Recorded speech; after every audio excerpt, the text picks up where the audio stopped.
Okay, today guys, we're joined by Commodore J. Tariela, a public servant. Kamusta, sir?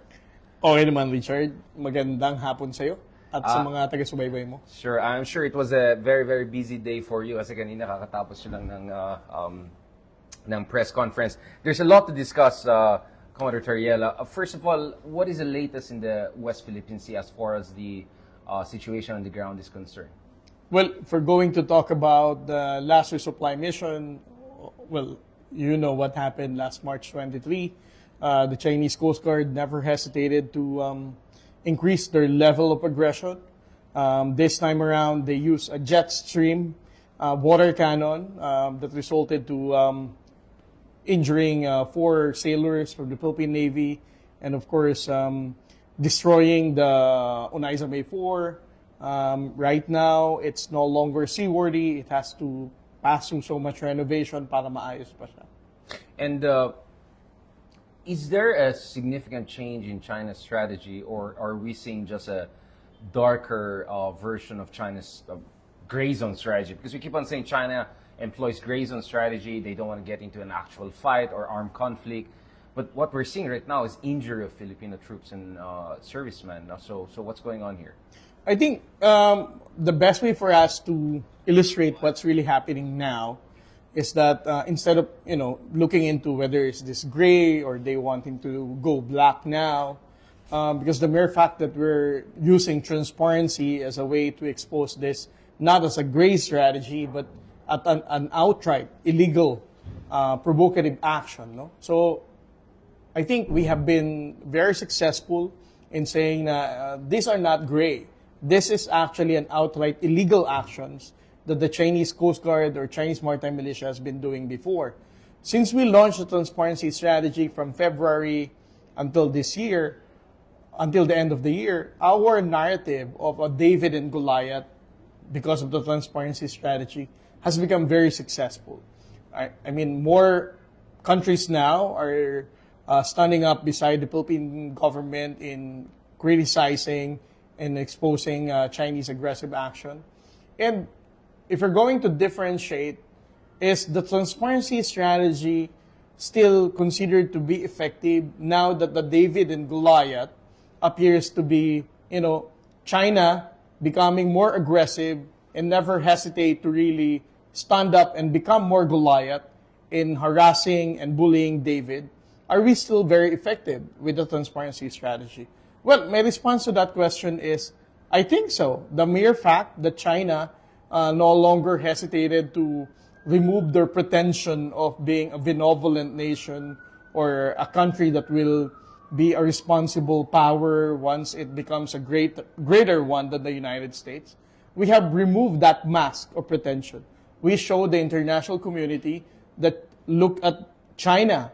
They are really using so much level of aggression, so much level of force for them to bully around their intention of dominating a smaller country like the Philippines.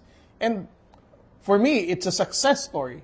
The mere fact that China is, using all this kind of aggression for countries in the region to be silenced and not to use the same transparency strategy, just like what the Philippines has been doing for almost more than a year now. Sa tingin niyo ba, nahihirapan din ng China? In a sense na nagdadalawang isip rin sila anong pwedeng gumana sa Pilipinas? Well, para sa akin, Richard, nagdadalawang isip sila in a way na hindi na nila alam kung anong gagawin nila sa Pilipinas. Lagi kong sinasabi, from the time na inoccupy nila ang mga isla ngayon sa South China Sea na has been unoccupied before, one good example, from 1995, Mischief Reef incident. They took Mischief Reef from us without firing a single shot. 2012, fast forward, the same thing. They took control of Scarborough Shoal without firing a single shot as well. From 2013 to 2017, they have completed ang reclamation activities nila without using military action. So, all in all, they have changed the status quo sa buong South China Sea without actually deploying or being engaged to a more militaristic approach. No? So, ngayon, pagdating ni President Bongbong Marcos, it was completely different strategy that they may be needing. We also have to understand the fact that from 2016 to 2022, iba naman ang naging approach ng dating administrasyon. More on diplomatic, more on, sincere relationship with President Xi Jinping, pero hindi naman nasuklian ng talagang ine-expect natin na mas matahimik, mapayapang West Philippine Sea. But for this time around, this is the first time that a small country in Southeast Asia has stood up and exposed Chinese aggression and tell the world that all of these are not gray zone activities. These are illegal actions that needs to be criticized by like-minded states who really cares for the rules-based order. Otherwise, powerful countries or rising power like China will just, set aside the established international rules-based order. At hindi lang tayo maapektuhan nito, but even the region. So, for China to be able to silence the Philippines, whether through information operation or heightening the level of tension, they're actually having a hard time now. And you can also notice this, Richard, no? Mas tumataas ang number ng trolls, mas tumataas ang deployment nila dito ng Chinese Coast Guard at Chinese Maritime Militia. It is worth mentioning, no, na during the time, I think it was like last week, or last month, the AMTI, Gregory Pauling, released a report that more Chinese Maritime Militia vessels and Chinese Coast Guard has been deployed compared to the previous administration. Well, obviously, kailangan pa nilang galingan para ma-prevent ang Philippine government to do whatever we're doing in maintaining our presence in the West Philippine Sea. The same thing with the trolls, no? Ang argument ng ibang media personalities, do I really believe na ang transparency still works? Considering na mas tumataas daw ang bilang ng trolls, considering na mas magiging nagpo-proliferate ang fake news, despite of the transparency strategy that we're doing. Again, my response to that is, of course, China doesn't really know what to do right now. How can they be able to silence this administration for, once again, convince us to follow their narrative? Pero hindi ba mas nakakatakot pag ganyan? Yung cornered beast ng China, baka gagawa sila ng mas marahas na bagay or more violent strategies. Are you worried about the risk of this getting out of control? Or do you think na fear-mongering lang yung mga ganyan discussion? I think that's different. No? We cannot also say na they are cornered beasts. No? I think you can fairly say na masasabi mong ang isang cornered beast has something to do with their own national security, their economic survival. Pero dito, hindi naman, what we are doing of exposing their illegal actions doesn't define their national survival. What defines here is we are just exposing their illegal aggression. So, we cannot say na they are a cornered beast. What we can do here is that we are telling the beast na for you to be able to be considered as somebody that we can go along with other beasts, you have to abide with the international law. You have to fall in line, and you should not bully your way out to justify your action.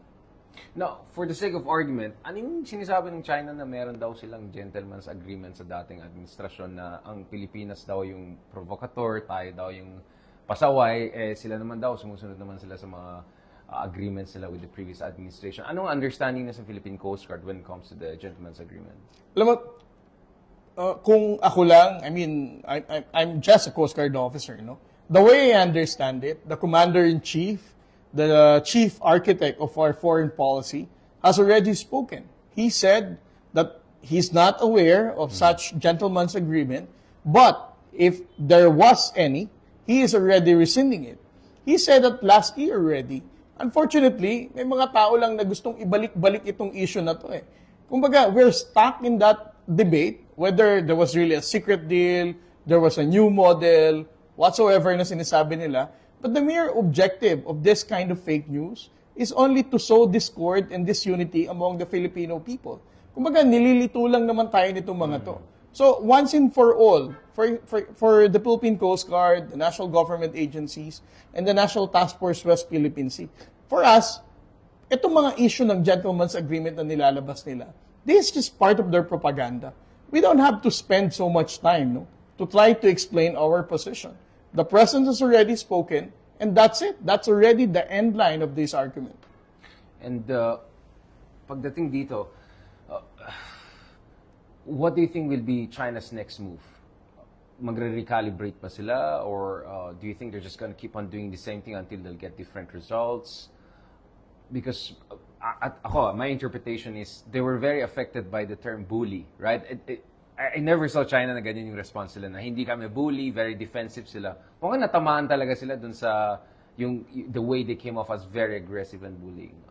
What's your understanding there? Well, for me, the Chinese government, and then if you're going to ask how the National Task Force West Philippine Sea will respond to whatever recalibration that they're going to do,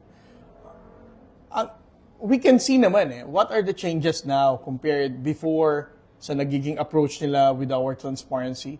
They're just basically increasing their information operation. They're just engaging more trolls to counter our factual narrative. And if this will be the calibrated approach of China in countering the transparency strategy, ang sabi nga ni NSA, this is very easy for the national government to respond to.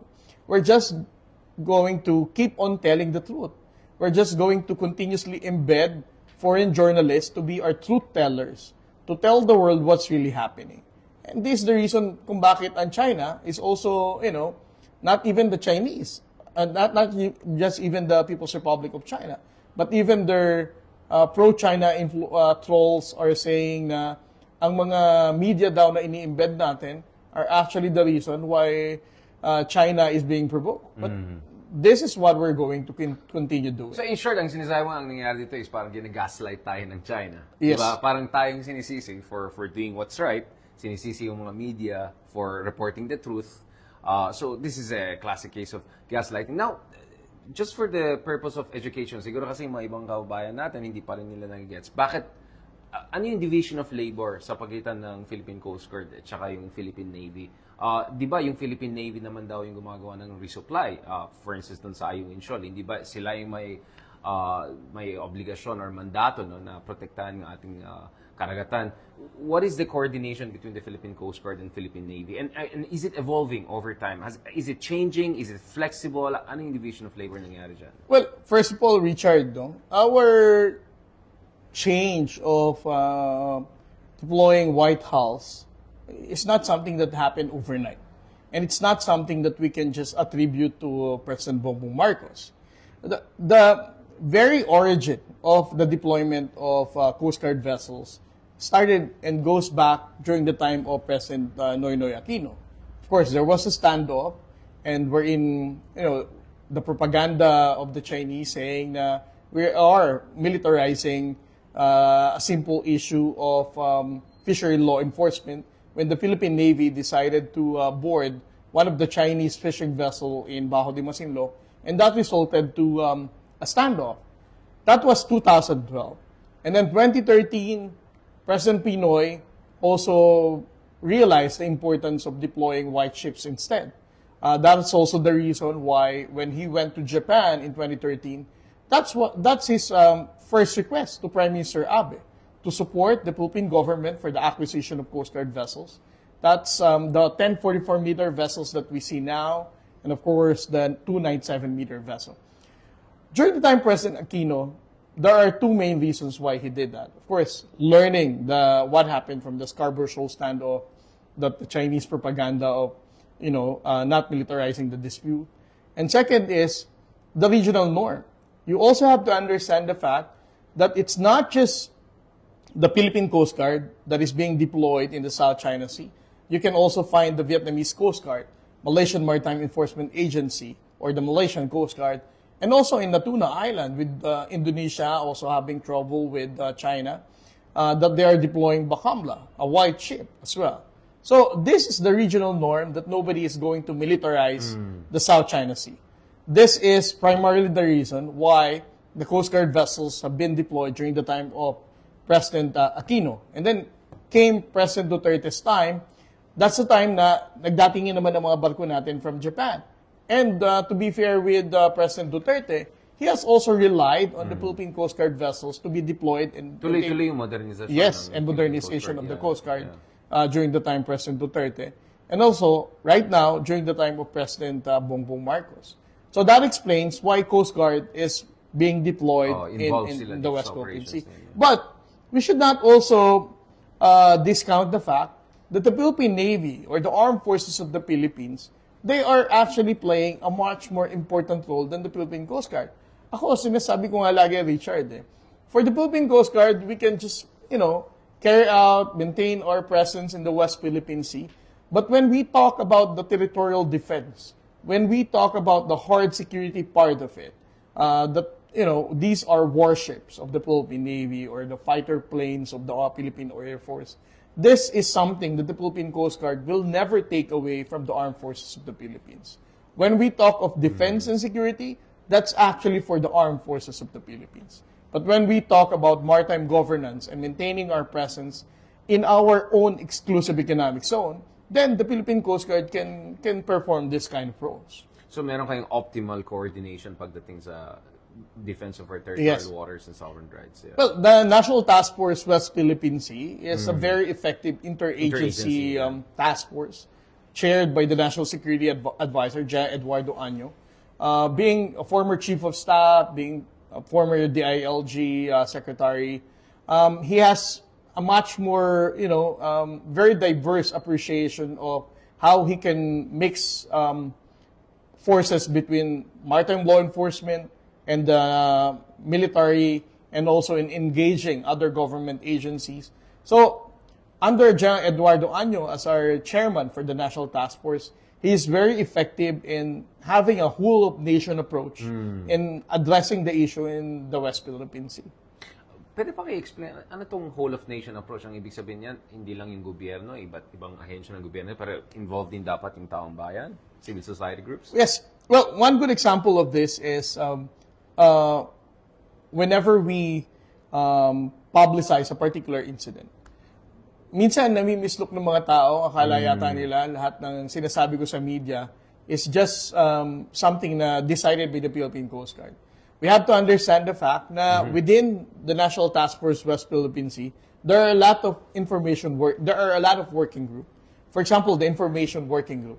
That's actually chaired by the Presidential Communication Office. Right. So, for a particular incident to be publicized, it has to pass through the vetting of that Information Working Group. And within that group, you have to deal with the Department of Justice, the Department of National Defense, the Department of Transportation, Armed Forces of the Philippines, PCO, the NICA, NSC, and others. No? So all of this have to weigh in on all those information that I would present to be released to the public. So in short, all of these agencies cooperate to attain a certain objective, whether it's more informational, whether it's diplomatic, or even the economic side of things are also presented to the National Task Force West Philippine Sea.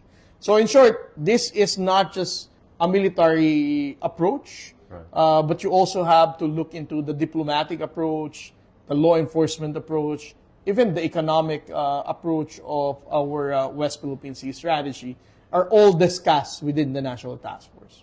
Bakit mahalaga yung ganyang coordination? Is it also in terms of responses? Also, it's in terms of making sure na one agency doesn't undermine another agency? Why is the coordination part very important? Well, our issue in the National Task Force West Philippine Sea is our relationship, in particular, with the People's Republic of China, is not only limited on our position in the West Philippine Sea. There are a lot of things that are entangled with our relationship with China. Of course, we still have diplomatic relationship with them. We also have economic and trade relationship with China. So all of this has to be considered as well. But beyond that, it's not just China. You also look at other claimant states, Vietnam, Malaysia, Brunei. So all of these things are also being discussed there in a much more macro-level appreciation of things.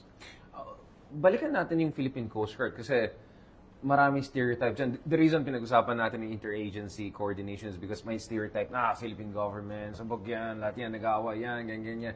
So, maganda na na-explain nyo na actually there's tremendous amount of coherence pagdating sa response. And it looks fast enough kasi wala pang ilang oras pag may bullying nangyayari. Alam na namin, nakikita na namin yung mga drone shots, nasa-share namin online, nakikita natin yan. So that is a testament to the growing efficiency and coherence as far as interagency coordination is concerned. But pwede natin balikan, ano yung, kasi pagdating sa Philippine Coast Guard, again, napansin ko, base dun sa aking, whenever I share something on social media, parang surprise ang mga kababayan natin na, aba, mukhang maganda yung mga barko natin. Di ba? Kunyari, may pinakita ko from Philippine Navy. Aba, bago na to. Ano ba to? Sabi ko, BTS yan. Made in Korea yan. Yung mga ganun, di ba? Kasi usually, meron tayong mga stereotype na Philippines, dilapidated, backward tayo. So I think in terms of Philippine Navy, I think they have done a good job and na-share ko rin yung mga updates pagdating sa capacity nila, capabilities nila. And lalong-lalo na yung nangyayari ng joint patrols. Nakita nila na may mga barko din tayo maganda, hindi yung mga kulelat lang. Kasi I always say, you can play the David versus Goliath game kung mukhang may laban ka. Kasi let's not forget, David, if you follow the statue, right, there in Florence, was a strong, good-looking guy. I mean, like, may laban ka eh. Kasi iba yung kawawa, iba yung David. Yung David, underdog ka, pero may laban ka. So pagdating sa Philippine Navy, napansin ko, the reason I'm explaining this because my separate interviews tayo with Philippine Navy, people from National Security Council. Can you tell us a little bit about Philippine Coast Guard? Yung size ng ating mga barko, how does it compare with what we had before, but also how it compares with the region? Kasi may mga guests tayo before, especially my other programs na sinasabi, the Philippine Coast Guard went from almost non-existent a generation ago to actually the leading Coast Guard force in ASEAN. Some would put it that way. And what is the real score pagdating sa Philippine Coast Guard, to the degree that you can share now in the confidential? Well, para malaman nila David tayo. Hindi lang yung Philippine Navy, but yung Philippine Coast Guard. I mean, for the Philippine Coast Guard, fairly, we can say, we are the David. No? Yes.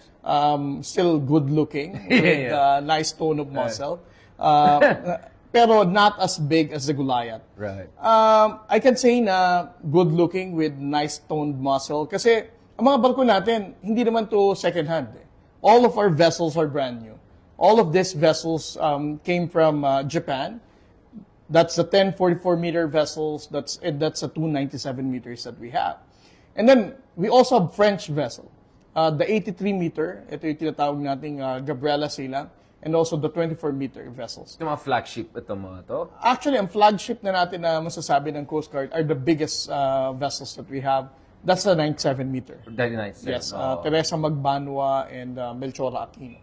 These are puro mga babaeng pangalan. I mean, that's really something.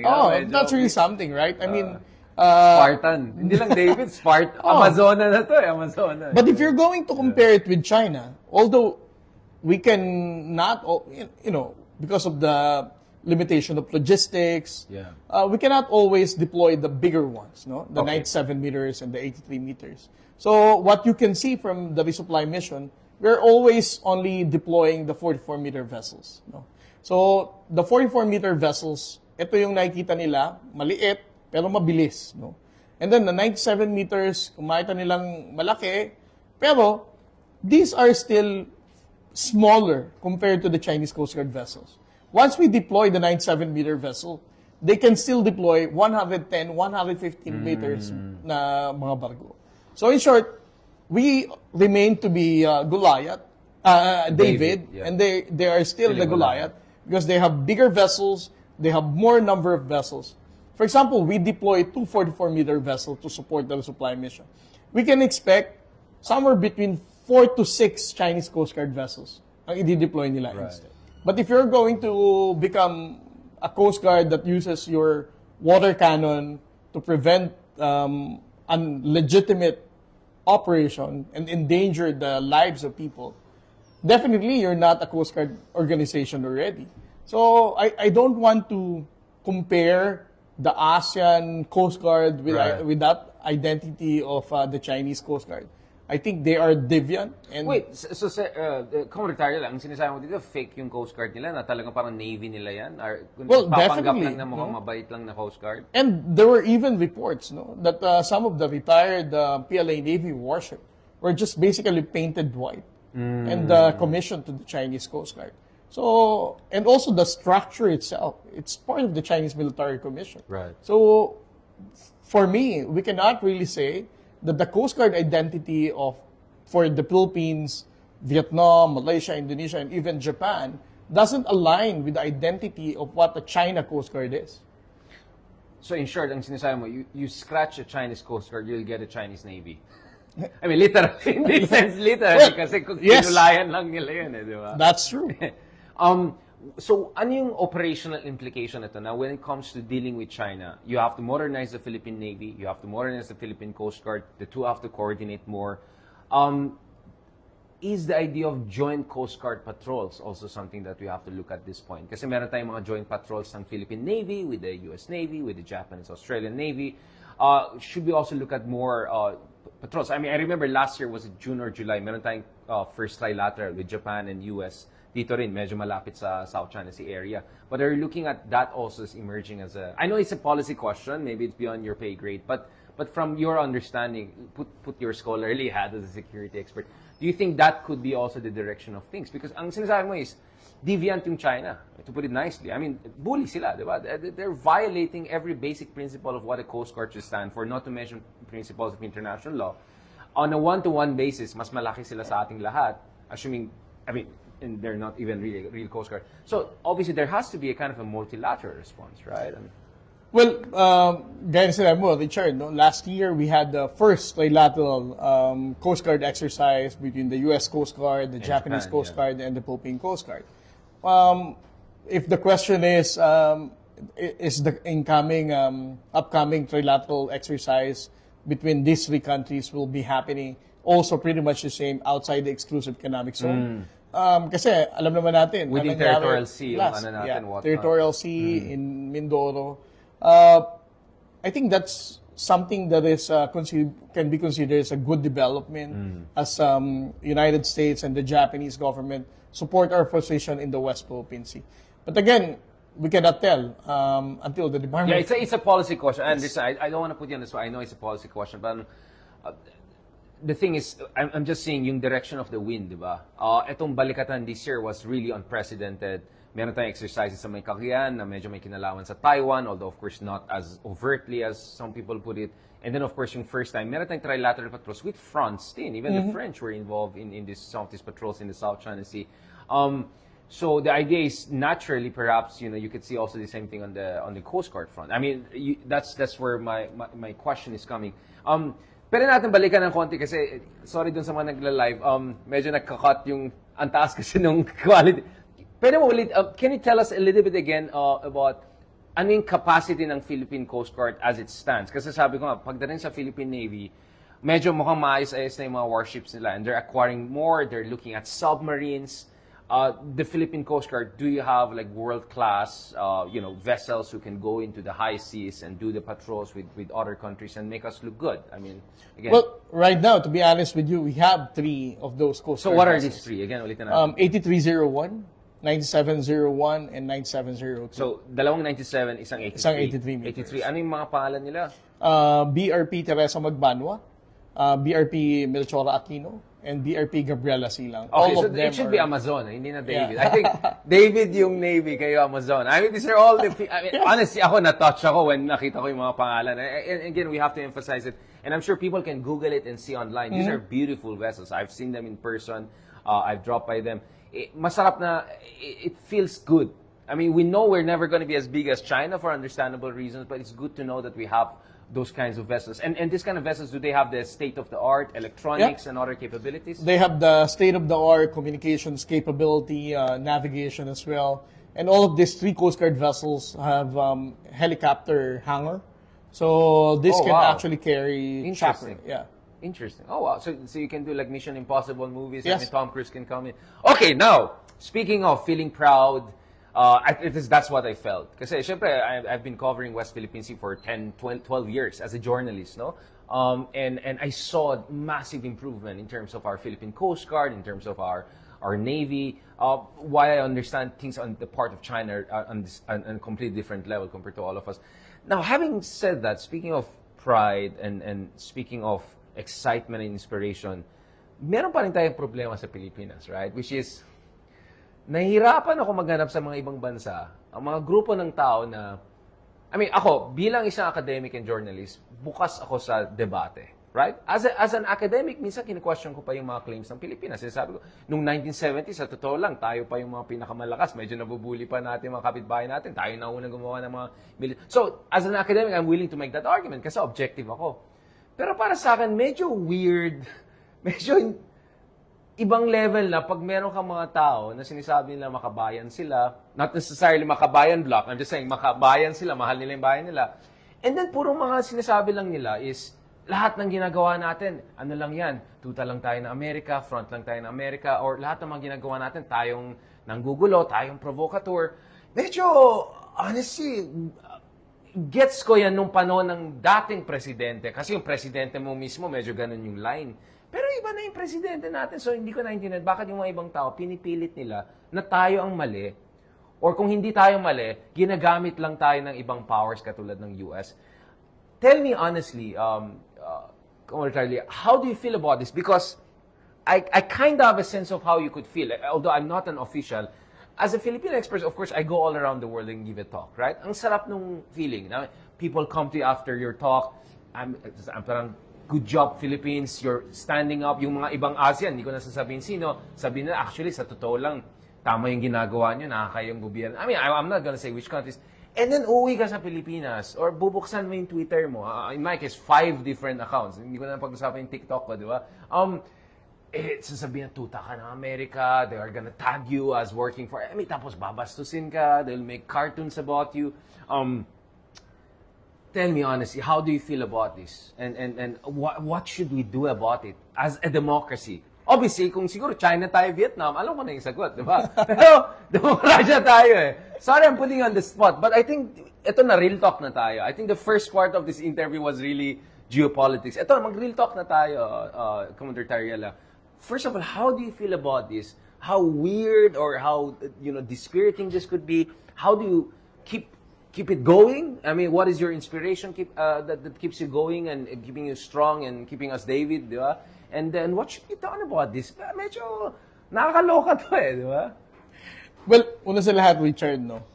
Since we started the transparency strategy, naniniwala ako na more Filipinos now have become more aware of what's really happening.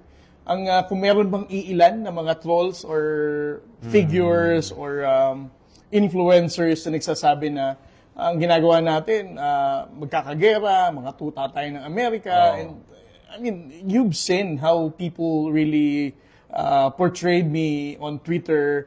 Totoo siya, may mga caricature pa nga sa akin, di ba? Those things na talagang nakakainis. Ngayon, ang tanong, how do I respond to this? And how do I see them? And how do you cope? And how do I cope, keep it right? strong and fresh, David tayo eh. Yeah, David tayo. Para sa akin, when I look at the trolls na hindi talaga sila, alam mo yun, you can really tell naman whether this account is just an ordinary troll. Ako, iniisip ko na lang, he's just paid to do this. Kasi wala kang sariling identity. Kabuhayan wala kang, it makes me feel good na iisipin ko na itong tao na to, because may of his kabuhayan may kabuhayan siya dahil sa akin. Correct. And China, tuloy-tuloy ang foreign direct investment niya sa pagpapasweldo sa mga to. So, yan ang foreign direct investment. we are actually helping our own economy because of these trolls, di ba? So, on the good side of it, sa akin, okay na lang, may trabaho si Kuya. O talagang busy ngayon, double pay. Correct. Weekend. OT yung iba eh. OT. Madaling araw, nagtitweet sila, nagpo-post sila sa Facebook. They should thank me, no? And I'm so happy na I became instrumental para magkaroon ng livelihood ng ating mga kababayang Pilipino. Okay. Ang nakakasakit sa akin, Richard, is yung mga, alam mong totoong tao na used to be nice bureaucratic people na used to have the reputation na alam mong maayos sila noon. And yet, they are amplifying this kind of messaging of China. Parang yun yung mas nakakalungkot sa akin. Kahit anong sabihin nila sa akin pananakit na sa salita or whatever, I don't really care. Ang nakakasakit sa akin, yung isiping Pilipino to, totoong tao, and yet, they are doing that for our country. Ang hindi ko maintindihan dyan, kung concerned ba talaga sila sa bayan natin na Pilipinas, or talagang they're just paid to, Right. be a fear-mongering para sabihin na sa mga Pilipino na magkakagera.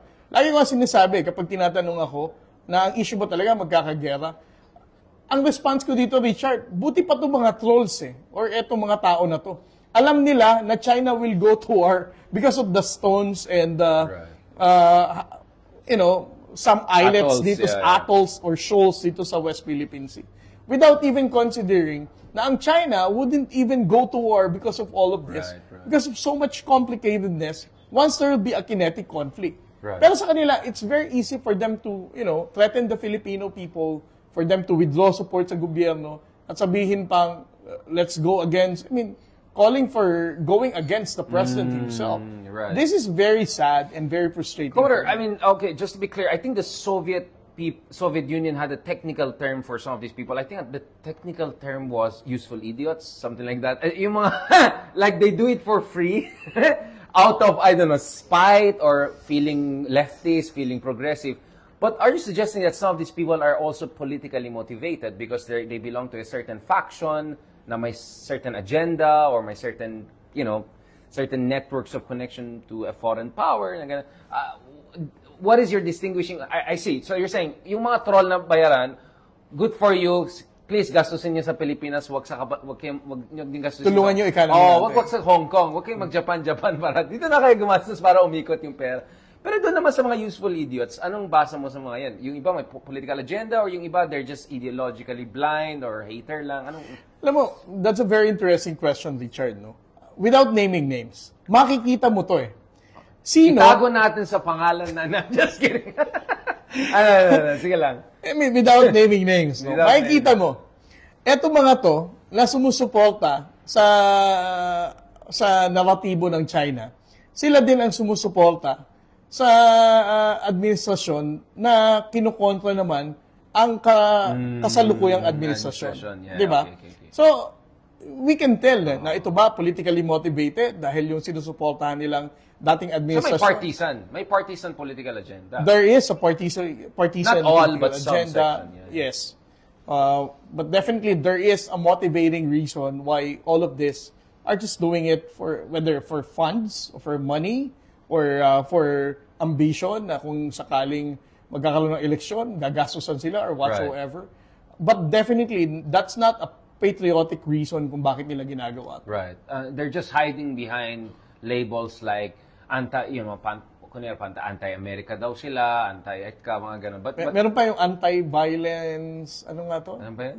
Meron siyang... Proxy war? Ano ba yun? Meron daw siyang Malapit na natin pangalanan. Malapit na. Okay. I'm avoiding kasi medyo maging obvious na masyado Ay nako. Anyway, nasa email list ako ng mga yan. So, mamaya balikan ko yung mga labels na ginagamit nila. Minsan nga, inisip ko, ano yun, parang nagtatapon na lang sila ng kung ano para maniwalang tao sa kanila. Kasi may isa ako nakitang survey, 3% na lang naniwala sa kanila.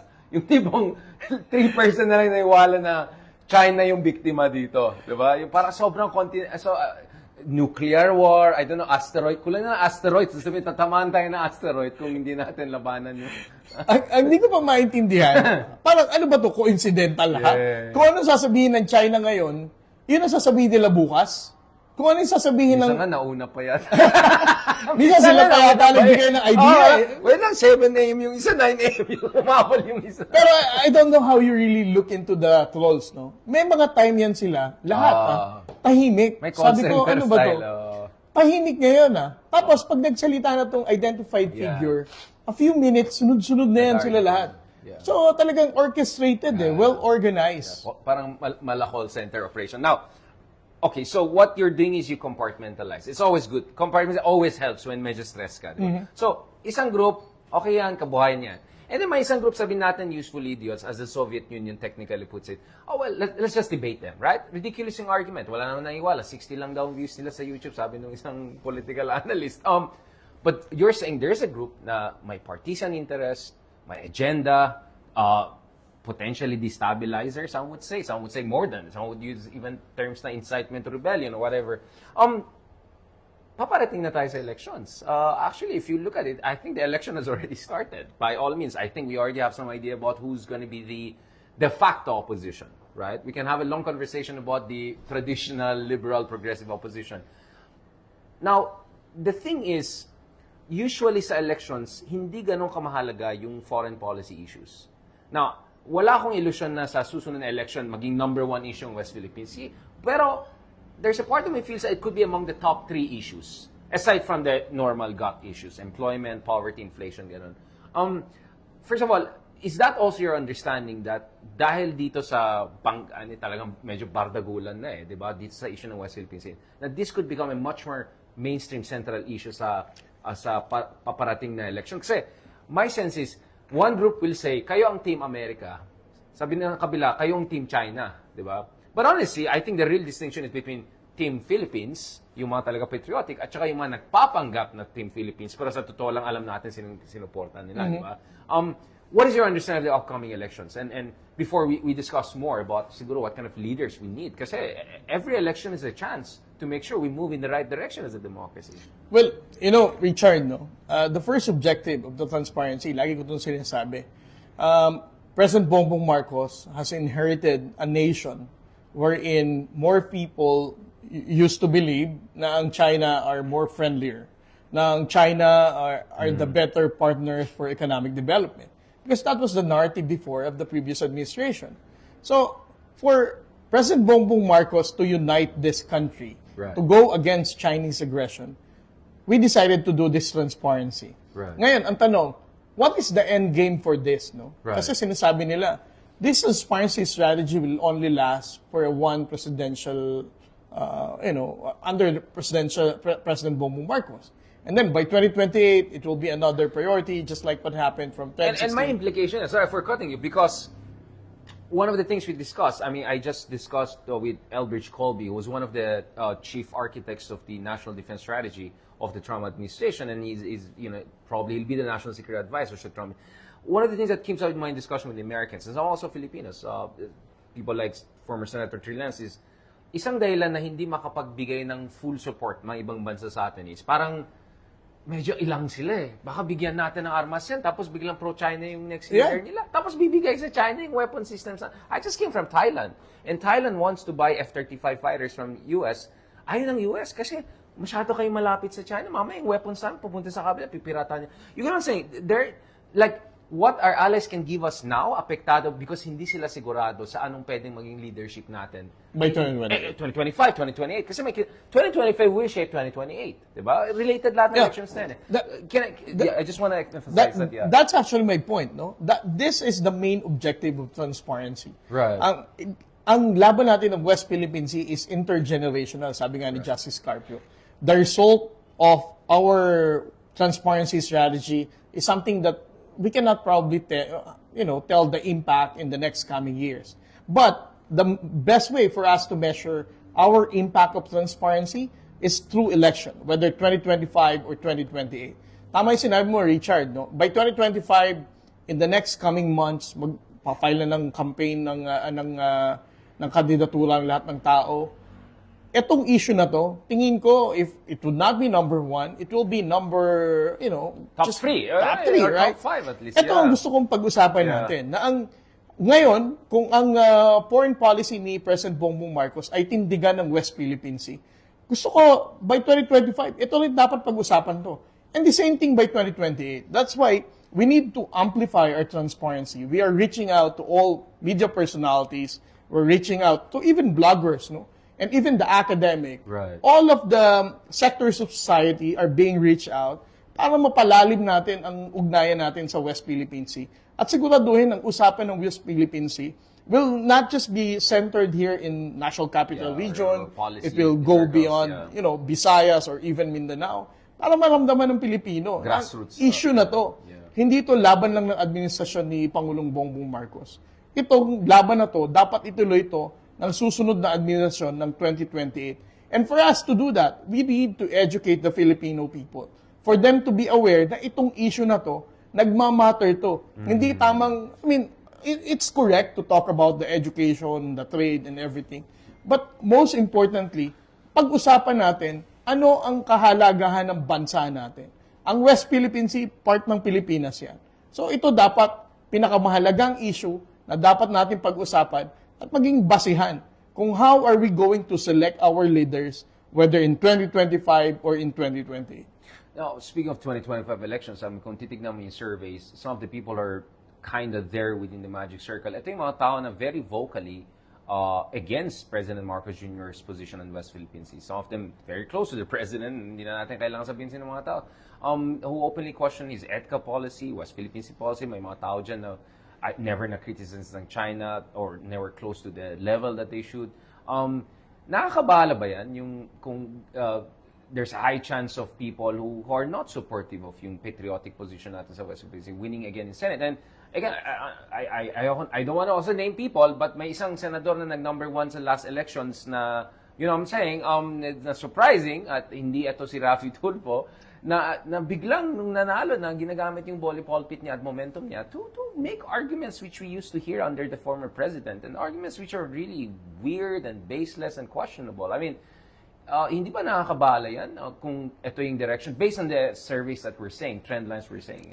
Well, para sa akin, Richard, no, kung makikita mo rin naman ang social media, no, alam mo namang you're social media savvy, no, not just for Facebook, Twitter, or all the platforms. Makikita mo how typical Filipino people would react now, no. Sa Twitter, alam naman natin, most of those people who engage in Twitter are middle class, Right. educated, professional. Makikita natin how they react with that kind of, politician that go against the narrative and the approach of this administration against West Philippine Sea.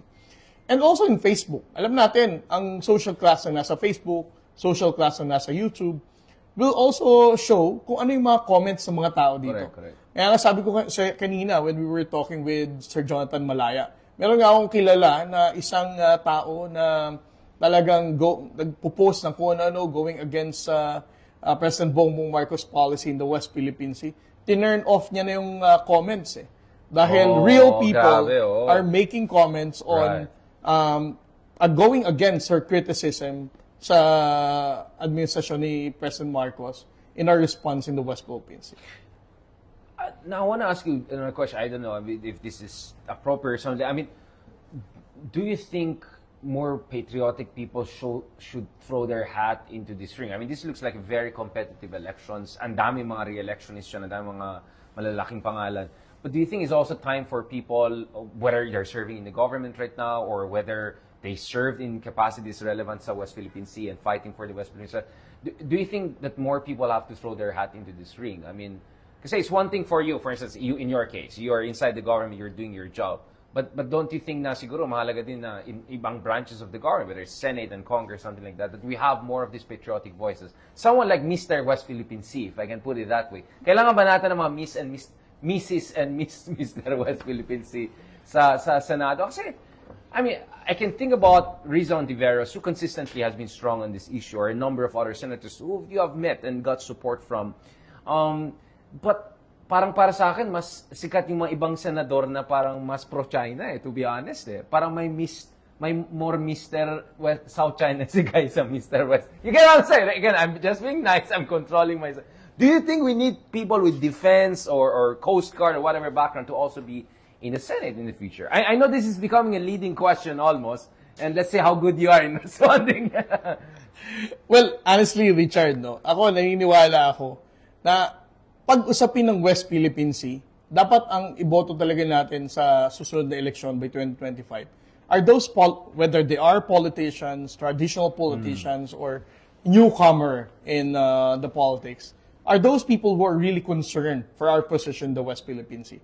Lagi ko ang sinasabi, Richard, na ang West Philippine Sea, dapat talaga natin tindigan to dahil bago tayo naging bansa, bago tayo nagkaroon ng independence, when the colonizers left, maraming buhay ng Pilipino ang ipinusta dito para magkaroon lang tayo ng isang independent, democratic country of our own where we can elect our own national leaders.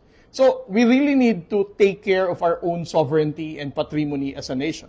Ngayon, kung magbuboto ka naman ng ilang mga politiko na would undermine our own national interest, would undermine our own patrimony as a nation, parang we have forgotten what our national heroes risked and given to the Philippines na parang isinantabi na lang natin. Kaya kung pilian lang talaga sa susunod na election, by whether 2025 or 2028, that should be somebody who cares for the West Philippine Sea. And that would, keep on the WPS issue as something that, would awaken the sense of patriotism of the Philippines. Somebody or some group or some movement, all of them, Yes. right? Kasi, and last point perhaps on this, and I'm sure I'm going to come back to you with more questions over the months kasi tuloy-tuloy itong laban sa West Philippine Sea. Generational na, kung baga. I don't know. I'm not saying this because we're having this interview now, but honestly, I've heard from some folks in Europe when I was in Berlin the other month, and we were talking about officials in the Philippines. Sabi ko, ang dami madaldal sa government. Di na kailangan yung mga katulad ko mag-explain. And then suddenly the discussion went to you and someone said, oh yeah, Commodore, I heard some wanting to run for office or something like that. I'm telling you, this is not. I said, really? Seriously? And then may nakita akong vlogger, hindi natin pangalanan, parang ganun din yata ang tanong sa'yo. So sabi ko, parang kailangan ko rin itanong sa'yo yan. Commodore Ariela, meron ka bang balak sa buhay? Well, alam mo, Richard, since bata pa ako, I really wanted to join the military service. Right. That's why I joined the military academy. And then, although I was not, hindi ko masabing I was not lucky enough because I was more blessed. Right. Binanggit ko na kay Rigoberto Tiglao na sinasabi niya, Jay Ariela, kick out ng PMA, ganyan-ganyan. So, nagpangalan na. Hindi, sinabi ko lang na, Bombs drop. sinabi ko lang, no, Yeah. na this was discussed when we had interaction over Twitter nito ni Right. Sir Rigoberto Tiglao. No? And I responded by saying, 3 weeks after graduation, I had a case, and then eventually I joined the Coast Guard. So, my parents during that time really wanted me to, just study wherever and then pursue law, do private practice. Pero para sa akin, I still wanted to serve. That's why I joined the Coast Guard service, and then eventually, I never thought na after my PhD, I will have this kind of job, be the spokesperson, and amplify the transparency strategy that we have right now. No? So, para sa akin, my calling for public service is really that deep. No? Ngayon, kung ang tanong, would I run? Kasi nga, pang ilang tanong na yan sa akin, would I run for Senate or whatever? Alam mo, para sa akin, Richard, ang issue dito, ano ba ang gusto ng... to be honest with you, I would choose to be a public servant in whatever capacity. Right. But if ever, the certain groups or large number of people would compel me to do the same thing, to run for office, in which I believe I will never, undermine the interests of the nation, the Filipino people, and I would still choose to fight for our West Philippine Sea, then I would, no? Pero, hindi nga ganun eh. Di ba? Ang pagpasok sa politika, it's a very big risk. You have to need political machinery, Right. Finances, and all. So, para sa akin, And this is looking like very tight race, very competitive race. But what you're saying is that if ever, it's just going to be a natural evolution of your lifelong commitment. And at the same time, wag tayong maging surprised. Para sa akin, kung anumang posisyon ang makuha ko dito sa gobyerno na to, I'm still a public servant in whatever capacity. Right. On that note, pwede ka na mag-showbiz. Parang Tito Boy Abunda yata dapat mag-interview dito, hindi ako. Salamat, Commodore Tariela, Dr. Tariela, for that fantastic discussion. Maraming salamat. Mabuhay po.